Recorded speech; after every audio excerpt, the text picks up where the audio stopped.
Students, now we take part third. This is future tense. So future indefinite. First we talk about the future tense.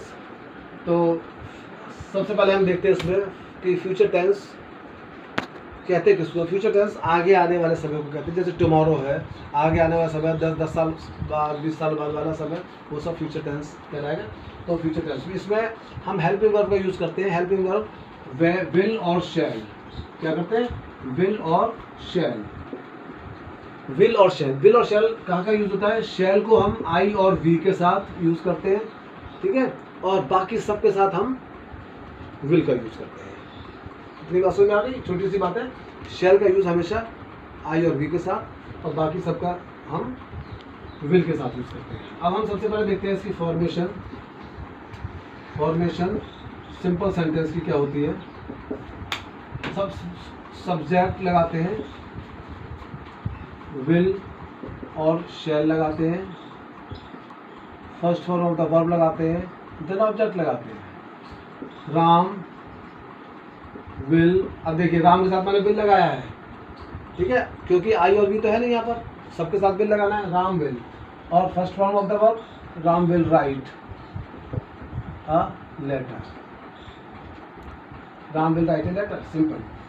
इसको हम अगर negative देखते हैं तो यहाँ पर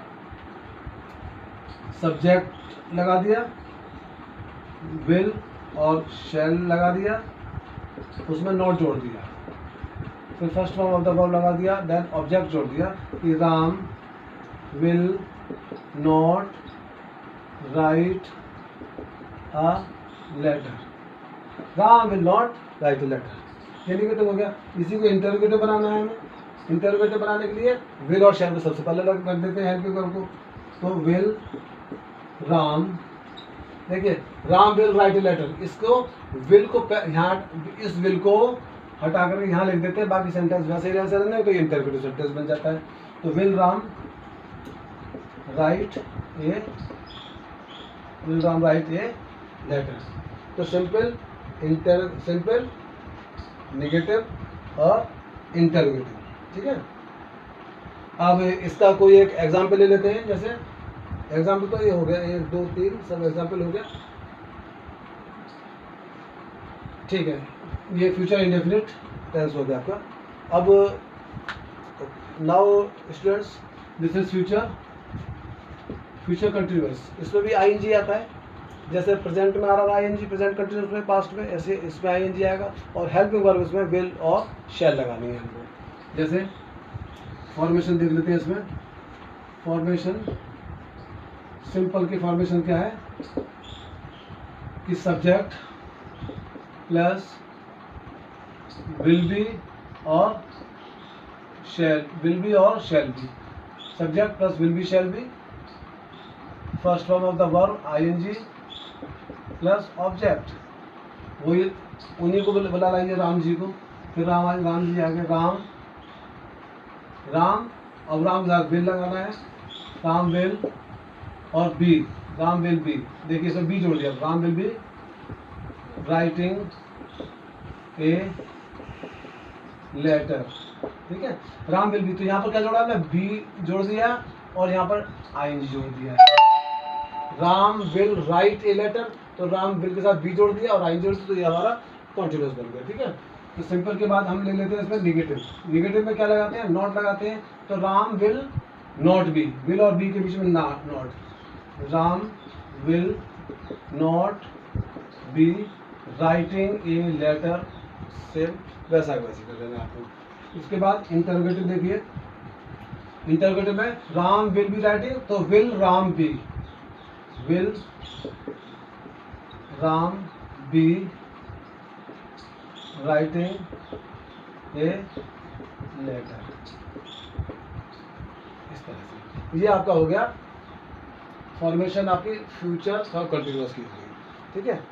इसके बाद आते हैं फ्यूचर परफेक्ट वर्ब। तो अब हम बात कर रहे हैं फ्यूचर परफेक्ट की। फ्यूचर परफेक्ट यानी ये फ्यूचर की बात चल रही है और काम हमारा हो चुका है, इतनी सी बात है फ्यूचर परफेक्ट में। अब सिंपल सेंटेंस हमें बनाना है, तो फॉर्मेशन देखते हैं सिंपल सेंटेंस की, नेगेटिव सेंटेंस की और इंटरोगेटिव सेंटेंस की।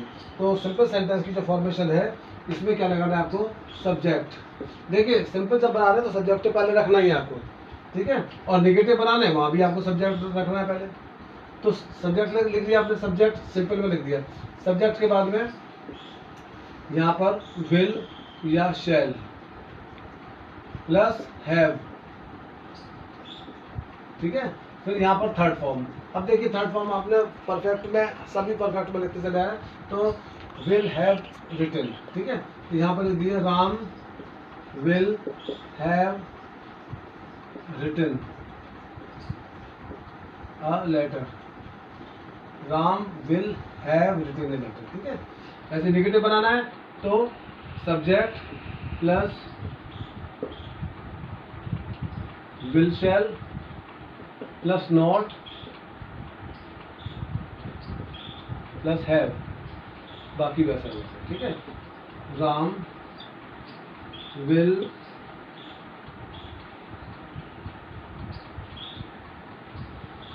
Not have written a letter, ठीक है। ये हो गया आपका नेगेटिव। अब आ जाइए ये इंटरगेटिव पर। इंटरगेटिव पर क्या, इस विल को पहले लिख देता है, विल को पहले, will Ram have, will Ram have written a letter, ये आपका इंटरगेटिव बन गया। इसके बाद चलते हैं हम लोग फ्यूचर परफेक्ट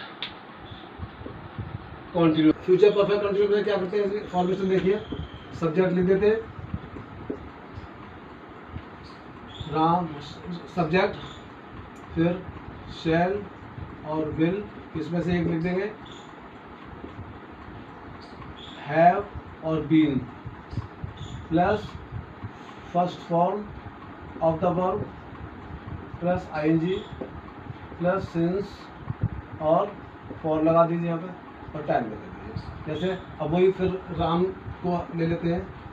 राम लिखने में बहुत आसान लगता है, इसलिए जल्दी से राम लिख लेते हैं। Ram will have been writing a letter since 2 o'clock, ठीक है। नेगेटिव बनाना है तो Ram will not, Ram will not have been, बाकी सेंटेंस आपको ऊपर वाले जैसे इसमें से उतार देना है, कोई फर्क नहीं पड़ रहा है, ठीक है। इंटरगेटिव बनाना है तो विल को पहले लिख देना है, will Ram have been writing a letter since 2 o'clock। ये हमारा फ्यूचर परफेक्ट कंटिन्यूस हो गया। इस तरह से बच्चों हमारे तीनों टेंस कवर हो गए और हमने बहुत आराम से इसको पढ़ा है।